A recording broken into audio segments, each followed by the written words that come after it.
Hello दोस्तों, आपका स्वागत है WSC स्टडी में। अर्धवार्षिक परीक्षा 2023-24 सामान्य हिंदी का कक्षा 11 का पेपर है, जो कि मैं कल लेके आया हूँ। तो इसके टिक मार्क देखते हैं, पूरा प्रश्न पत्र देखते हैं। ये आपके कुछ निर्देश हैं जो कि 15 मिनट पढ़ने के लिए ये आपको पता ही है, जो हर बार आता ही है। अब इसमें नीचे दिए गए विकल्पों का उत्तर चयन कीजिए। द्विवेदी युग के लेखक, इसमें ऑप्शन गलत थे। इसका है महावीर प्रसाद द्विवेदी। सही आंसर इसका बद्रीनारायण चौधरी। प्रेमनंद द्वारा संपादित पत्रिका आनंद कादम्बिनी। निम्नलिखित में से कौन सी पत्रिका नहीं है? भारतेंदु, भारत दूरदर्शन नहीं है। रामचंद्र शुक्ल के निबंधों का संग्रह चिंतामणि है, 10th में पढ़ा होगा आपने। निबंध पूर्णतम स्तर तक पहुंचा, द्विवेदी युग। अब ये सेकंड क्वेश्चन आ गया। नीचे दिए गए विकल्पों से सही उत्तर का चयन कीजिए। अमीर खुसरो कवि हैं आदिकाल के।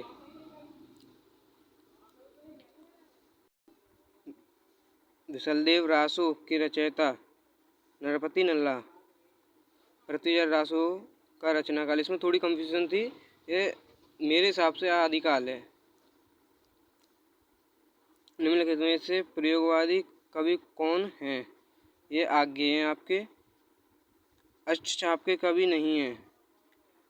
नंददास थे, सूरदास थे, चित्तस्वामी थे, और ये इसका ये नहीं थे। पलट के सेकंड देखते हैं। ये आपके लेखांशों की व्याख्या आ गई। ये आपके क्वेश्चन है, ये 10 नंबर का ये है, पूरा 100 नंबर का पेपर आता है। ये आपकी 10 नंबर की ये मिलेगी पूरी 5 क्वेश्चन। ये आ गया प्रेम की भाषा शब्द रही थी अथवा में आपका नेत्र। यह आचरण की सभ्यता नामक पाठ से है, इसके ये क्वेश्चन है। चौथा क्वेश्चन देखिए, ये पंच उखाड़ी मन को, पेज नंबर 3 पे। कहत कत परदेसी की बात, ये आपके सूरदास जी के चैप्टर में से है। क्वेश्चन नंबर 5 पे, निम्नलिखित में से किसी एक लेखक का साहित्य परिचय देते हुए उनकी प्रमुख रचनाएं निम्नलिखित। शब्द सीमा 80 शब्द, आपको 80 शब्द कम से कम लिखने हैं। भारतेंदु हरिश्चंद्र, सरदार पूर्ण सिंह, आचार्य महावीर प्रसाद द्विवेदी। आप किसी का भी साहित्य परिचय लिख सकते हैं। निम्नलिखित में से किसी एक लेखक का साहित्य परिचय देते हुए उनकी प्रमुख रचनाएं लिखिए। वो भी 80 शब्द में। आपका कबीरदास कर दीजिए, आप सूरदास कर दीजिए, तुलसीदास जी कर दीजिए। क्वेश्चन नंबर 6, आकाशदीप अथवा बलिदान की कहानी का सारांश लिखिए। आपकी बलिदान और आकाशदीप आपके कक्षा 11 के किताब में मिल जाएंगे। बलिदान आप कर लें, अच्छी है बहुत। क्वेश्चन नंबर, स्पष्टी नाटक के तृतीय अंक का कथन सारांश संक्षेप में लिखिए। सीमा शब्द 80 शब्द हैं। यही स्पष्टी नाटक का नायिका का चरित्र चित्रण आप कर दिए। नीचे दिए गए संस्कृत गद्यांशों में से किसी एक का संदर्भ सहित हिंदी में अनुवाद कीजिए। हिंदी में अनुवाद है आपका 2+5 7 नंबर का। ये आप इसकी कर सकते हैं, 2 हैं, एक अथवा में। लास्ट पेज पे देखते हैं, ये भी आपका उसी में से जो पीछे का रह गया है। ये खाए। नीचे दिए गए संस्कृत पद्यांशों में से किसी एक का संदर्भ सहित हिंदी अनुवाद, ये भी आपका 7 नंबर का है। ये आपके 2 श्लोक हैं। क्वेश्चन नंबर 9 देखते हैं। निम्नलिखित मुहावरों में लोकोक्तियों में से किसी एक का अर्थ लिखते हुए उसका वाक्य में प्रयोग बताइए। काठ का उल्लू होना, नाक में दम करना, गागर में सागर भरना, मक्खन लगाना, ये आपको पता ही होंगे। शांत रस अथवा हास्य रस के स्थायी भाव के साथ उसकी परिभाषा अथवा उदाहरण, ये आप कर लें। उपमा अथवा श्लेष अलंकार का उदाहरण व परिभाषा।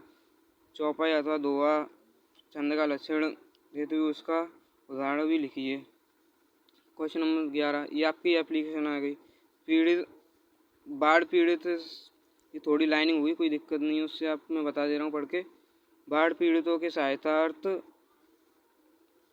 आपको ये एप्लीकेशन लिखनी है। बाढ़ से जो पीड़ित पहुँचे हेतु जिलाधिकारी से निवेदन कीजिए। अथवा में आपके गांव में मनरेगा योग के अंतर्गत हो रहे कार्य एवं मजदूरों की मजबूरी के भुगतान, ये आपकी एप्लीकेशन है।